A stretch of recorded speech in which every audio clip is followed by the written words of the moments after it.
It is my honor and privilege to stand before this august body to present the progress report of the Joint Committees on Dangerous Drugs, Public Order and Safety, Public Accounts, and Human Rights, or what is now popularly known as the Quad Committee. This report is not merely an account of our work, Mr. Speaker.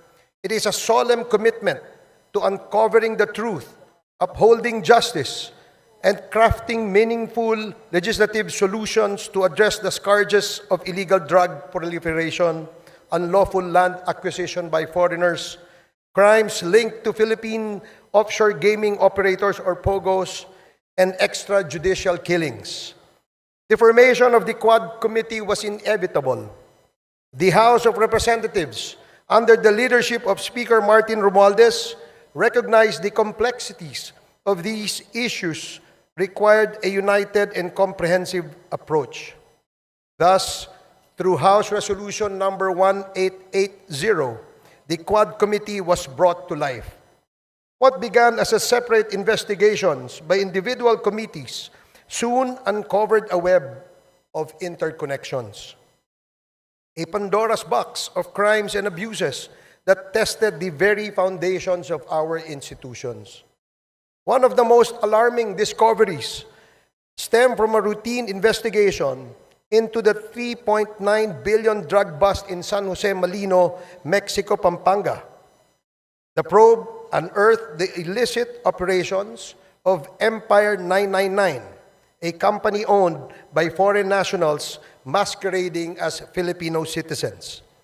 This led to the revelations of massive illegal land acquisitions involving hundreds of hectares of agricultural lands in direct violation of our Constitution. It further exposed suspicious ties between local government officials and foreign syndicates, pointing to corruption and systemic exploitation. Mr. Speaker, our inquiry delved deeper into the operations of these entities and uncovered an even more sinister reality. Their connections to the illegal drug trade and organized crime activities facilitated by POGOs. What was initially presented as a revenue-generating industry has instead become a breeding ground for illegal activities such as human trafficking, money laundering, investment scams, cybercrimes, and even murder. Sa ating investigasyon, Mr. Speaker, ay nakita natin na ang modus operandi ng mga POGOs ay gumamit ng mga Pilipinong dummies bilang mga nominal na may-ari upang magtatag ng mga korporasyon na nagpapahintulot sa mga dayuhan na iwasan ang mga batas na naglilimita sa pagmamay-ari at operasyon sa mga industriya tulad ng gaming at real estate. Ang mga korporasyong ito ay may mga magkakaugnay na layers upang itago ang tunay na pinagmulan ng pondo at pagkakakilanlan ng mga operators na nagpapahirap sa mga otoridad na masubaybayan ang mga ilegal na mga aktibidad. Mr. Speaker, ang mga POGOs na ito ay naguhugas ng pera mula sa mga krimen tulad ng human trafficking, illegal na pagsusugal, bentahan ng droga at cybercrimes sa pamamagitan ng pagpapadaan ng pondo sa mga bank account, pagbili ng ari-arian at iba pang mga instrumentong pinansyal na pinapalabas na lehitimong operasyon ng kanilang mga negosyo. Ang ganitong layering ay hindi lamang nagtatago sa iligal na pinagmulan ng pondo, kundi pinapaliit din ang binabayarang buwis at pinoprotektahan ang mga operator mula sa pagkakadiskubre. Mr. Speaker, karaniwang pinapadali ang mga iskim na ito ng mga tiwaling opisyal at empleyado ng ating gobyerno, ng ating mga regulatory agencies at mga institusyong pinansyal kapalit ng suhol na naglalagay sa peligro ng sistema ng batas at pananalapi sa ating bansa. But perhaps the most chilling revelations, Mr. Speaker, pertains to the extrajudicial killings that have scarred our nation's history. The investigations brought to light a harrowing narrative of abuse of power and institutional impunity during the Duterte administration. Witness testimonies corroborated by evidence revealed a system that incentivized the killing of suspected drug personalities, a system modeled after the so-called Davao template and replicated nationwide. Mr. Speaker, this is not merely a report of the past wrongdoings, but a call to action. The Quad Committee has responded by filing concrete legislative measures aimed at addressing the gaps in our legal framework. Number one, House Bill number 10986, classifying and penalizing extrajudicial killings as heinous crime while providing reparations for its victims. Number two, House Bill number 10987, prohibiting all forms of offshore gaming operations in the country with severe penalties for violations. Number three, House Bill number 11043, allowing civil forfeiture of unlawfully acquired real estate properties by foreign nationals. Number four, House Bill number 11117, providing for the administrative cancellation of birth certificates fraudulently obtained by foreign nationals. In addition to these proposed bills, Mr. Speaker, our inquiries have already yielded significant actions.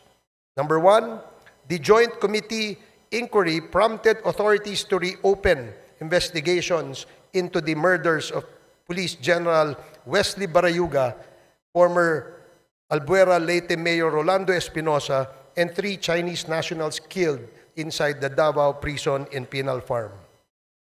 Two, the certificate of registration of or incorporation of Empire 999 Realty Corporation was revoked by the SEC.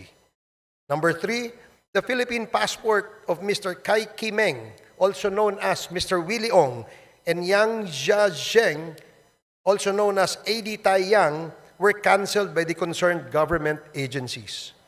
The findings of the Joint Committee led to the filing of legal cases against Go Waping, also known as Alice Leal Go, including charges of human trafficking and graft and corruption. Number five, the chairperson of the PAOK directed the Anti-Money Laundering Council to file for court-issued freeze orders or provisional asset preservation orders against assets linked to unlawful activities. These include the following corporations: Lucky South Limited Corporation, Whirlwind Corporation, Biancham Holdings and Trading Incorporated, Empire 999 Realty Corporation, Sunflare Industrial Supply Corporation, Yatay Industrial Park Incorporated, Mexico 999 Industry Realty and Development Corporation. These actions underscore the progress achieved through our investigations in addressing systemic crimes and abuses. We have also recommended, Mr. Speaker, amendments to relevant laws, including the Anti-Money Laundering Act, the Anti-Trafficking in Persons Act, the Civil Registry Law, the Anti-Dummy Law, the Bank Secrecy Law, the new Philippine Passport Act, the Comprehensive Dangerous Drugs Act, the Cybercrime Prevention Act, the Tariff and Customs Code, the Revised Corporation Code, and the Local Government Code, among others. Mr. Speaker, in total, we have recommended at least 30 proposed legislations, and these measures aim to strengthen our legal frameworks and ensure that such abuses and misdeeds are prevented in the future. The quadcom likewise recommends the filing of appropriate charges against the following.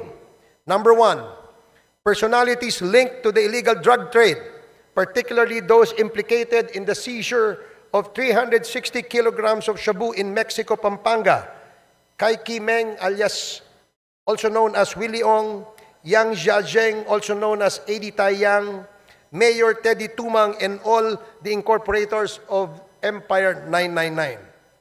Number two, perpetrators of crimes against humanity under Section 6 of Republic Act 9851 or the Philippine Act on Crimes Against International Humanitarian Law, Genocide, and Other Crimes Against Humanity.